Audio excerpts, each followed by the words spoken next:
Hi friends, welcome back to my channel. Myself Rajyasree Banerjee from Bankura Sammelani Medical College and Hospital. আজকে আমরা দেখো বায়োমলিকিউলসের পরের পার্টটা পড়ব, যেটা হচ্ছে স্ট্রাকচার অফ প্রোটিনস। অর্থাৎ আগে যে আমাদের ছোট ছোট জিনিসগুলো, অর্থাৎ নিউক্লিক অ্যাসিড, পলিস্যাকারাইডস, এগুলো আমরা অলরেডি কমপ্লিট করে দিয়েছি। যে এই আগের জিনিসগুলো বলছি, মানে বায়োমলিকিউলসের ফার্স্ট থেকেই হচ্ছে আমার চ্যানেলে ভিডিও আছে। তো যারা আজকে নতুন দেখছো ভিডিও, তাদেরকে বলছি তোমরা অবশ্যই কিন্তু আগের ভিডিওগুলো দেখে নিও, যদি তোমাদের ওগুলো পড়া না থাকে, ঠিক আছে? তাহলে কি পরের জিনিসগুলো বুঝতে হচ্ছে সুবিধা হবে। তো চলো দেরি না করে শুরু করে দিই। কি আছে? Structure of protein. অর্থাৎ আজকে আমরা প্রোটিনের স্ট্রাকচার সম্বন্ধে জানবো। কি বলছে? Proteins as mentioned earlier are heteropolymers containing strings of amino acids. অর্থাৎ প্রোটিন, যেটা আগে আমরা মেনশন করেছি অনেকবারই, সেটা কি? সেটা হচ্ছে একটা heteropolymer containing string of amino acid. তো তোমরা বলতে পারো কেন হেটেরোপলিমার? এটা তো সবই অ্যামিনো অ্যাসিড নিয়েই তৈরি। অ্যামিনো অ্যাসিড নিয়েই হচ্ছে, মানে কি বলছে, অনেকগুলো অ্যামিনো অ্যাসিড একটা স্ট্রিংয়ে হয়ে একটা পলিমার যে তৈরি করছে তাকে আমরা প্রোটিন বলে, এটা আমরা জানি। তো তোমরা বলতে পারো এটা কেন হেটেরোপলিমার? কারণ অ্যামিনো অ্যাসিড আছে সবই ঠিকই, কিন্তু বিভিন্ন ধরনের অ্যামিনো অ্যাসিড। যখনই different kinds of amino acid হচ্ছে একটা স্ট্রিংয়ে হয়ে প্রোটিন তৈরি করছে, মানে কিছু তৈরি হচ্ছে, তখন পলিমার হচ্ছে, তখন তাকে আমরা হেটেরোপলিমার বলি। যদি একই ধরনের অ্যামিনো অ্যাসিড তৈরি হয় তখন হোমোপলিমার। বাট দেখা গেছে প্রোটিন যেগুলোকে বলা হয় বেশিরভাগ ক্ষেত্রে, সেগুলো সবই হচ্ছে হেটেরোপলিমার। ওকে, তাহলে protein is a heteropolymer of amino acid. ঠিক আছে। Structure of molecules means different things in different context. অর্থাৎ মলিকিউলসের স্ট্রাকচার মানে কি? বিভিন্ন জিনিস হচ্ছে বিভিন্ন অ্যামাউন্টসে হচ্ছে থেকে একটা মলিকিউলস তৈরি করে। ওকে, in inorganic chemistry the structure invariably refers to the molecular formula. অর্থাৎ ইনঅর্গ্যানিক কেমিস্ট্রিতে আমরা অলরেডি দেখে নিয়েছি, যাদের তোমাদের ইনঅর্গ্যানিক কেমিস্ট্রি পড়া গেছে তারা জানো যে স্ট্রাকচার কিন্তু মানে বিভিন্ন মলিকিউলের স্ট্রাকচার মলিকিউলার ফর্মুলা থেকে হচ্ছে, মানে মলিকিউলার ফর্মুলার সাথে হচ্ছে ভ্যারিয়েবল হয়। মানে একই ধরনের স্ট্রাকচার হয় না সব মলিকিউলসের। সেই মলিকিউলার ফর্মুলা থেকে আমাদের তাদের স্ট্রাকচার সম্বন্ধে একটা ধারণা আমরা কিন্তু করতে পারি, এবং সেগুলো সবই হচ্ছে আলাদা আলাদা হয়ে থাকে। Organic chemists always write a two-dimensional views of the molecules while representing the structure of molecule. Example benzene, naphthalene, etc. অর্থাৎ ইনঅর্গ্যানিক কেমিস্ট্রিতে আমরা এইভাবে হচ্ছে সাইন দিয়ে হচ্ছে মলিকিউলার ফর্মুলা দিয়ে হচ্ছে তাদের স্ট্রাকচারটাকে হচ্ছে ডিনোট করার চেষ্টা করি। বাট অর্গ্যানিকে কী করে করা হয়? অর্গ্যানিকে এইভাবে লিখে নয়, একটা টু ডাইমেনশনাল হচ্ছে একটা স্ট্রাকচার আঁকা হয়। যেমন আমরা দেখেছি মিথেনে কীরকম করা হয়, সিএকে হচ্ছে তার চারটে হাত দিয়ে দেওয়া হয়, চারটে ভ্যালেন্সি, এবং প্রত্যেকটাতে একটা করে হাইড্রোজেন, অর্থাৎ CH4। যখন CH4 লিখছি তখন হচ্ছে সেটা ইনঅর্গ্যানিক কেমিস্ট্রির মতে হচ্ছে ওটা স্ট্রাকচারটাকে ডিনোট করা। আর যখন আমরা টু ডাইমেনশনালি সি লিখে তার চারটে হাত দিয়ে, চারটে হাতে হাইড্রোজেন দিয়ে আমরা যখন টু ডাইমেনশনালি ডিনোট করছি, ওটা হচ্ছে অর্গ্যানিক কেমিস্ট্রির মতে হচ্ছে আমরা মলিকিউলসটাকে হচ্ছে রিপ্রেজেন্ট করছি। বোঝা গেল দুটো ডিফারেন্স? এটা একটা ফর্মুলা দিয়ে আর ওটা একটা আঁকা দিয়ে আমরা রিপ্রেজেন্ট করছি, টু ডাইমেনশনাল একটা ভিউ দিয়ে। ঠিক আছে, এবারে কি বলছি?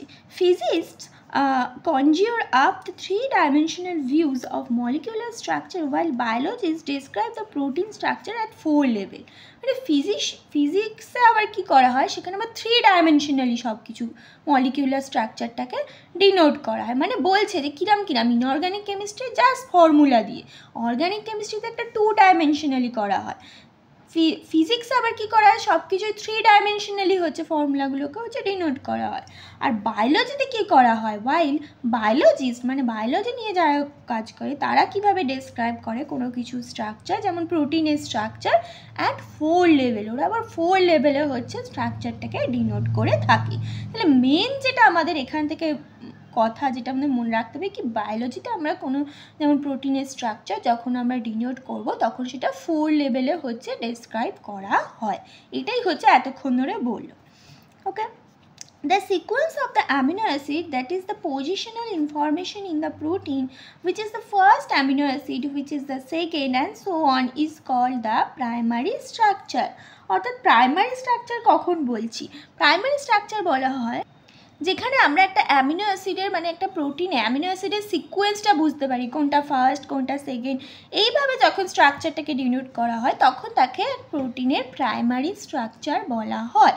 A protein is imagined as a line, the left end represented by the first amino acid, অর্থাৎ প্রোটিন একটা লাইন দিয়ে হচ্ছে রিপ্রেজেন্ট হবে, পরপর মনে করো অ্যামিনো অ্যাসিড, এখানে একটা অ্যামিনো অ্যাসিড, এখানে একটা অ্যামিনো অ্যাসিড, এইভাবে হচ্ছে তারা বন্ড করে আছে। তাহলে লেফট সাইডে যে অ্যামিনো অ্যাসিড আছে ওই চেনে তাকে বলা হবে হচ্ছে first amino acid, and the right end represented by the last amino acid.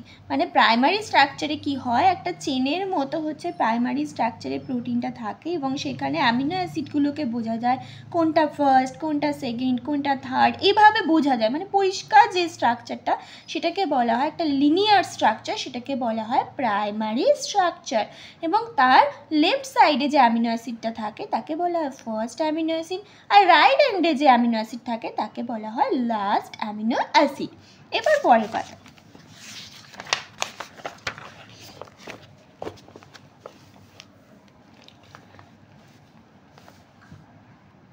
কি বলছে, the first amino acid is also called as N-terminal amino acid। তাহলে ফার্স্ট অ্যামিনো অ্যাসিড কাকে বললাম, একটা চেনের লেফট সাইডে হচ্ছে যে অ্যামিনো অ্যাসিড, অর্থাৎ প্রোটিনের যে প্রাইমারি স্ট্রাকচার যেটা লিনিয়ার স্ট্রাকচার, তার লেফট সাইডে যে অ্যামিনো অ্যাসিড সেটাকে বলা হয় first amino acid. And first amino অ্যাসিডকেও আবারও বলা হয় N-terminal amino acid।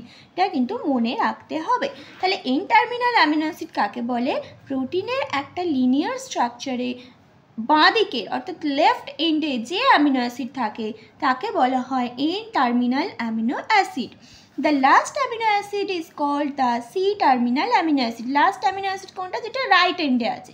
তাহলে right end amino acid equals to last amino acid equals to C-terminal amino acid। বোঝা গেল, সবকটাই তিনটে জিনিসই হচ্ছে একই জিনিস, যেটা হচ্ছে প্রোটিনের লিনিয়ার স্ট্রাকচারের লেফট সাইডে যে অ্যামিনো অ্যাসিড আসছে ওটাকে এন্ড অ্যামিনো অ্যাসিড বলছি, C-terminal amino acid এবং last amino acid. Okay, A protein thread does not exist throughout as an extended rigid rod। কিন্তু বলছে এই প্রোটিনের যে থ্রেড আর প্রাইমারি যে স্ট্রাকচারটা আমরা কল্পনা করছি সেটা কিন্তু ওইভাবে হচ্ছে একটা রিজিড রডের মতো এরকম লিনিয়ার স্ট্রাকচারে কিন্তু প্রোটিন থাকতে পারে না। The thread is folded in the form of helix similar to A revolving staircase. Staircase মানে কি, ঘোরানো দেখবে অনেক জায়গায় ঘোরানো সিঁড়ি থাকে, গোল সিঁড়ি যেটাকে আমরা বলি, ঠিক ওই রকমই হচ্ছে আমাদের প্রোটিনের স্ট্রাকচার। প্রোটিন যেটা লিনিয়ারভাবে আমরা কল্পনা করছি, অর্থাৎ প্রাইমারি স্ট্রাকচার অফ প্রোটিন ওইভাবে লিনিয়ারভাবে কিন্তু রিজিড রডের মতো থাকতে পারে না।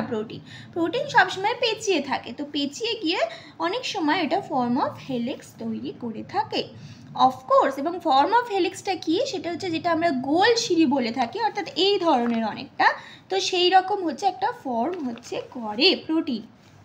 ঠিক আছে, এবারে কি বলছে, of course only some portion of protein thread are arranged in the form of helix। অর্থাৎ পুরো যে আবার লিনিয়ার স্ট্রাকচারটা পুরোটাই হেলিক্স হবে সেটাও না, হয়তো কিছুটা হেলিক্স ফর্ম হলো। In protein only right handed helix are observe. অর্থাৎ প্রোটিনে আবার মানে হেলিক্স দু ধরনের হয়, একটা হচ্ছে ডান দিক থেকে প্যাচালে রাইট হ্যান্ডেড, বাঁ দিক থেকে প্যাচালে লেফট হ্যান্ডেড। তো প্রোটিনে কিন্তু রাইট হ্যান্ডেড হেলিক্সই পাওয়া যায়। তাহলে প্রোটিন বলছে কি only right hand in protein, এটা লাইন মানে আন্ডারলাইন করে রাখবে, ইন প্রোটিনস অর্থাৎ প্রোটিনে only right handed helix are observe. অর্থাৎ লেফট হ্যান্ডেড হেলিক্সের কোনো ওখানে জায়গা নেই, অনলি রাইট হ্যান্ডেড হেলিক্সই দেখতে পাওয়া যায়। Other regions of the protein thread are folded into other form in what is called the secondary structure।